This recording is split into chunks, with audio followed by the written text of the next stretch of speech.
Bonjour, je m'appelle Charlotte Séché, j'ai 19 ans. Moi, je m'appelle Ambeline Letellier, j'ai 19 ans ici.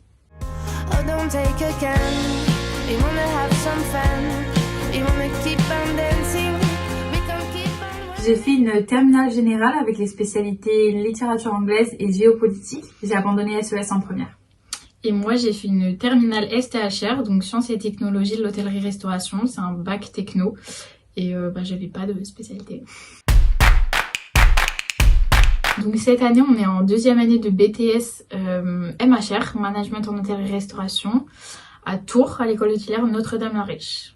Donc cette année, on a choisi de se spécialiser en option C, qui est l'option hébergement. Il y a aussi la possibilité de se spécialiser en option A et B, donc restauration, ce qui est salle et cuisine.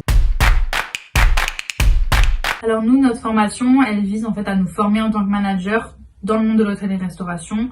Donc on apprend à gérer l'équipe et puis toutes les connaissances un peu plus techniques des métiers même du secteur de l'hôtellerie-restauration.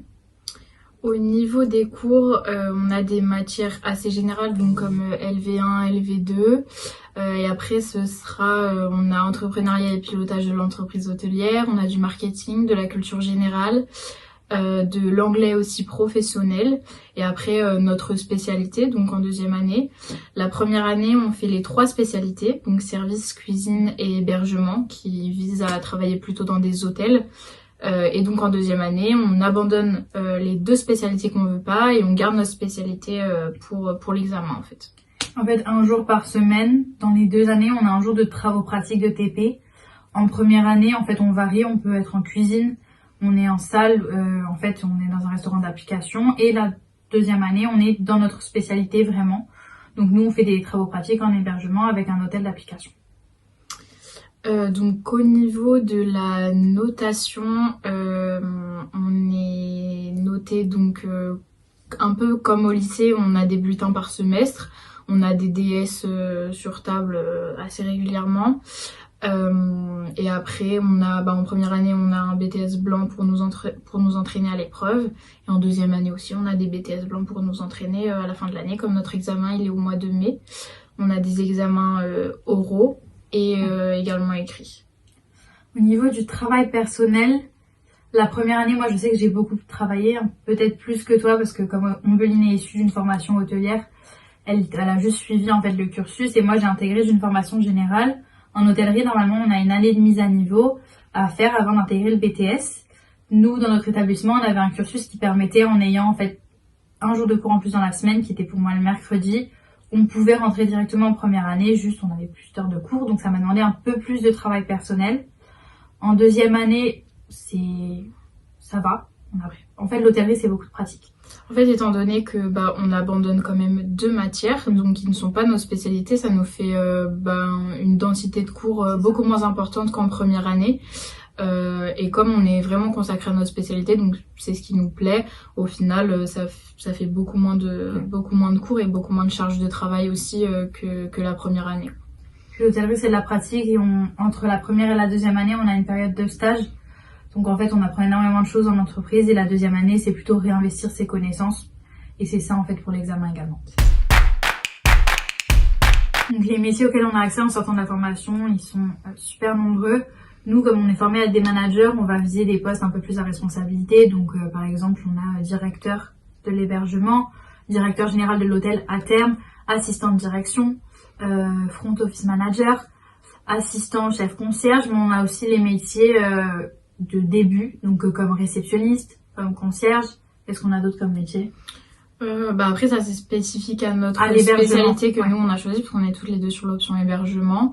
Mais après en cuisine et en service, ça peut être plein de choses différentes, comme maître d'hôtel par exemple en restaurant, directeur F&B. Voilà, directeur F&B, donc food and beverage, c'est le département restaurant d'un établissement.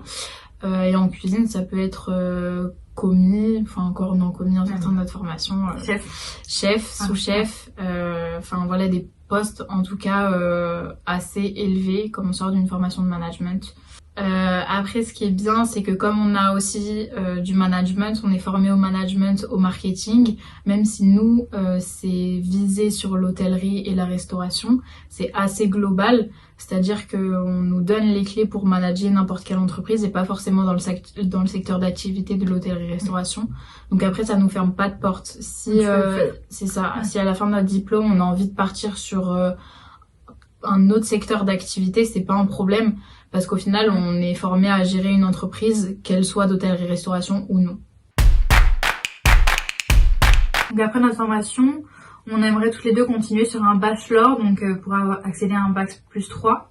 Nous, on a choisi un bachelor, mais évidemment la possibilité de faire une licence pro et après de continuer sur un master pour ceux qui souhaitent. C'est vraiment super vaste.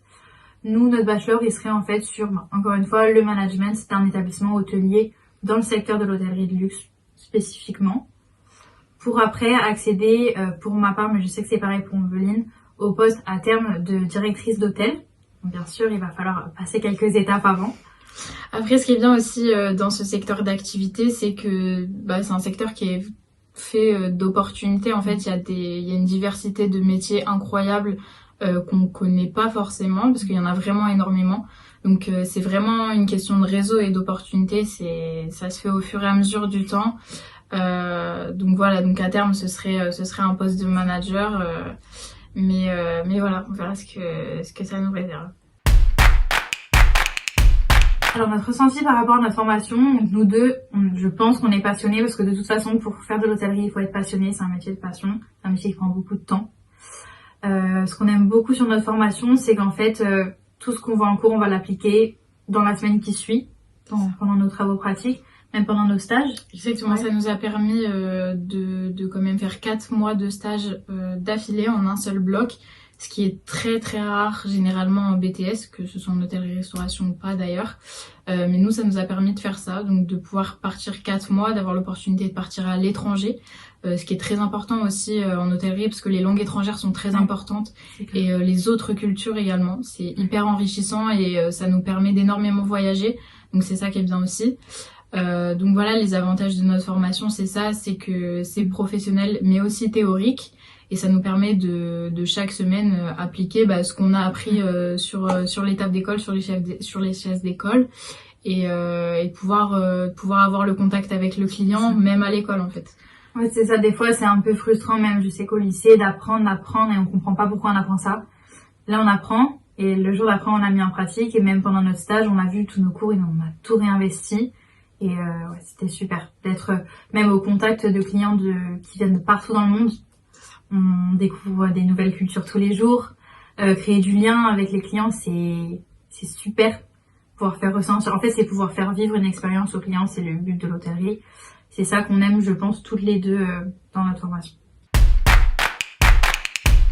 Alors un conseil pour les lycéens qui choisissent cette formation-là, d'abord c'est que ça ne ferme pas de porte, l'hôtellerie ne ferme pas de porte, en tout cas notre formation, parce que c'est toujours de bonnes expériences, une plus-value pour la suite, étant donné que comme je le disais, ça nous permet de gérer une entreprise, n'importe laquelle, et le contact avec le client aussi, on crée du lien avec les gens, donc ça sera bénéfique dans tous les secteurs d'activité, de n'importe lequel, donc ça ne ferme pas de porte. C'est ça le principal. Et puis, il faut pas être inquiet d'entrer dans ce monde. Souvent, l'hôtellerie, ça s'associe à l'hôtellerie de luxe. Mais en fait, une fois qu'on a compris comment ça fonctionne, c'est un monde qui est super accueillant. Et au final, en fait, on rencontre plein de belles personnes. Et peu importe de quelle formation on vient, parce que moi, par exemple, j'ai fait un bac général, Ombeline a fait un bac hôtelier. C'était plus logique pour elle de continuer en hôtellerie. Mais nous, je sais que dans notre classe, on avait des gens qui venaient d'une première année de licence déjà, qui avaient fait une licence de médecine, il me semble. Exactement. En fait, on a des gens qui viennent de toutes les formations de bac pro. Et au final, en fait, l'hôtellerie, c'est ouvert à tout le monde. Et justement, du coup, pour enchaîner sur le dossier Parcoursup, donc peu importe l'horizon duquel vous venez, de n'importe quel bac, vous pouvez rentrer en BTS.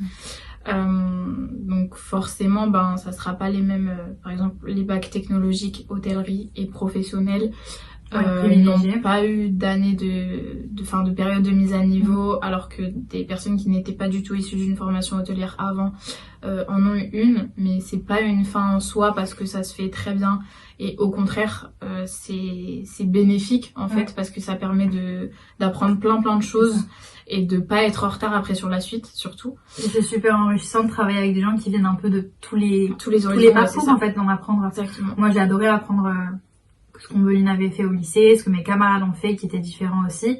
Et en fait au final on s'aide tous mutuellement parce qu'on a tous des qualités différentes. Donc du coup pour Parcoursup, la majorité des écoles hôtelières, en fait ça dépend, soit c'est sur dossier, donc sur concours, etc. Soit c'est sur Parcoursup. Nous, notre école, c'était sur Parcoursup. Donc voilà, dans tous les cas... Il faut pas se décourager par Parcoursup. C'est ça. Tout le monde passe par là. Les écoles hôtelières, en général, quand même, sont indépendantes de Parcoursup. Ce qui est assez arrangeant. Je sais que moi, par exemple, comme je venais d'une formation générale, je suis pas passée par Parcoursup. C'était quand même agréable, mais tout le monde est passé par Parcoursup, t'as fait Parcoursup. Exactement. Ils sont moins sélectifs. Parcoursup aussi, il faut pas s'inquiéter par exemple par rapport aux résultats, parce qu'en fait, c'est ce qu'on nous dit beaucoup, ils regardent vos notes, oui certes, mais aussi en fait tout ce qui est à côté. Donc privilégier les expériences pro si vous pouvez faire des stages, si vous voulez travailler l'été, même le bénévolat dans les associations, c'est vraiment, et même pour vous, c'est une plus-value, pour Parcoursup, ça aide. Donc dans le milieu de l'hôtellerie et restauration, je pense qu'on a tous les deux été confrontés à plein de situations, ce qui fait qu'on a énormément d'anecdotes à partager. Je pense qu'une qui nous a marqué, c'était cet été, pendant notre stage. Donc on a effectué au sein de notre formation, on l'a effectué à Cannes. Et donc on était là pendant le festival de Cannes et on voyait toutes les célébrités tous les jours passer pour aller monter les marches. Donc Leonardo DiCaprio, Robert De Niro, Pierre Ninet. Et je me souviendrai toujours, je vais te laisser raconter un jour quand on est arrivé au travail. Il y a notre manager qui nous a pris dans son bureau et qui nous a proposé des places pour aller monter les marches, le tapis rouge du festival de Cannes et aller voir un film en compétition. En fait, on l'a fait 2 fois, mais la première fois c'était mémorable parce que on s'y attendait pas du tout. Donc on est allé monter toutes les deux les marches du festival de Cannes en robe de soirée. À 19 ans, première expérience, voilà, on était ça. Donc nous on était stagiaires dans l'hôtel, donc on s'attendait pas du tout à déjà ce qu'on nous donne des places et encore moins à ce qu'on monte les marches. Donc voilà, ça nous a permis de faire ça et c'était vraiment incroyable de voir tout cet engouement en fait autour du festival de Cannes et voilà, c'était super. Et un petit mot pour finir qu'on a appris à nos dépens depuis qu'on est en études supérieures, c'est que même nous avant on était très stressés et un peu on avait la peur en fait de quand on choisit une formation après pour les études supérieures de se tromper, de nous fermer des portes et de pas pouvoir se réorienter après. Mais en fait en réalité même si on se trompe et qu'au final nos études ne nous plaisent plus et qu'on veut faire complètement autre chose, c'est toujours ça de gagner, c'est pas du temps perdu, on peut toujours faire quelque chose d'autre après et en fait c'est juste une plus-value, c'est ça. Pendant tout ce temps on perd pas de temps, on se construit, ça nous fait grandir et ça nous apporte toujours quelque chose personnellement et qui nous servira aussi à l'avenir dans d'autres professions, dans d'autres études, dans d'autres métiers et voilà, en fait même si on se trompe, c'est pas grave, on peut toujours rebondir et c'est jamais du temps perdu. On a vu en fait avec tous les professionnels qu'on a rencontrés qui sont beaucoup plus âgés, ils ont changé de carrière je sais pas combien de fois dans leur vie et au final ils ont un excellent métier, ils aiment ce qu'ils font et en fait c'est ok de se tromper et c'est ok de pas savoir et il faut essayer, on trouvera toujours ce qu'on aime. Oh, don't take a can. You wanna have some fun. You wanna keep on dancing.